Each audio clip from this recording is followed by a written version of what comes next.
Okay, Divas, so as you can see, the hair came out a beautiful golden, like honey blonde is what I wanted. And this is the frontal. So what I'm going to actually do now is I'm going to go in and I'm going to dye my knots, or bleach my knots, so you can see how that is done as well. Once I bleach these, I'm going to make my consistency really thick. I'm going to use 40 developer. See if I can make this a little higher. 40 developer and my favorite BW2. This also is my favorite developer. This is Clairol. To me, it's the best kind. So just stay tuned and you'll see how I bleach my frontal. I'm gonna make my consistency very, very thick. So I'm only gonna put a little bit, and see, this is why I love Clairol. You see how thick that is actually a cream. Some of them say cream and then they're super runny. Like, I don't do that. Also, I don't use the whisk all the time. I use my brush that I'm gonna use to apply. So again, I don't want to use too much. And then if I do happen to use a little bit too much developer, then I will just put a little bit more powder in that and it'll make it all thick all over again. But as you can see, I'm making this very pasty because I do not want it to go through the netting. I do have to put a little bit more in here, just a couple of drops. And we should be good. All right. I'll be right back when I'm ready to apply. Okay, as you can see, it's very thick. And I'm going to just go ahead and dab this on. Dab this on. I don't want to push it on there because I don't want it to go through. I just want it to just dye those little black, or lighten those little black dots where the hair is sewn into the lace. That's all you want to really bleach when you're bleaching your knots. And you do not want it to be too runny, like I said before, because if it's too runny, it will go through and damage the hair.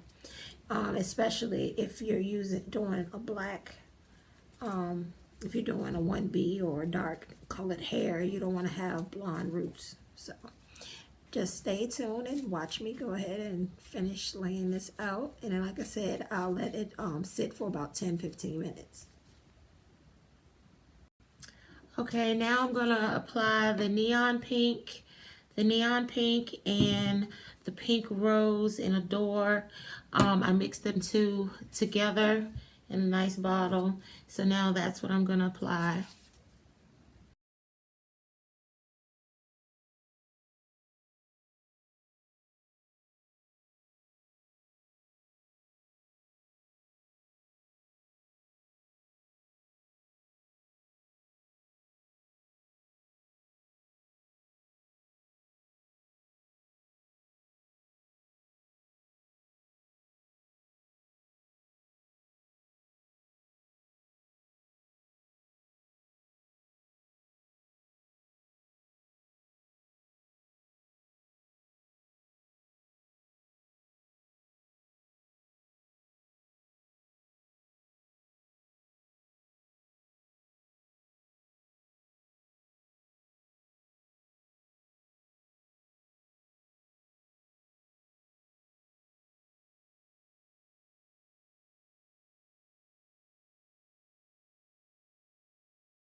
Well, this is how the color came out on these bundles. As you can see, they are still tangle free. You can still comb them. It's still, let me lift this up a little bit for you. You can see the water wave is still in the hair. What I did was I shampooed this with Badu neutralizing and conditioning shampoo. Then I went in with a different type of high-end shampoo and conditioner to condition these. As you can see, there's still that nice shiny glow on the hair and everything like that. So let me show y'all the frontal. Now I still have to go back in and lighten my cap or the lace part, but as you can see, the pink came out beautifully. It still has that nice pretty shiny luster. The baby hairs are still intact and in place. Of course, the lace is purple. I mean, it's pink, but I'm going to fix that before I put it on the unit in the morning. But I just wanted you ladies to see what I did so far. This is the conclusion to part 2 of the coloring. The next step will be part 3, and that will be the actual creation and customization of the lace front unit. So just stick around. Let's look out for that next video, and remember, subscribe below. If you want to purchase bundles, or if you want to purchase a custom or custom colored units, then check out www.dbadubeauty.com, which you'll see that link also below, and it will be on your screen as well. But until then, see y'all tomorrow, dolls. Peace.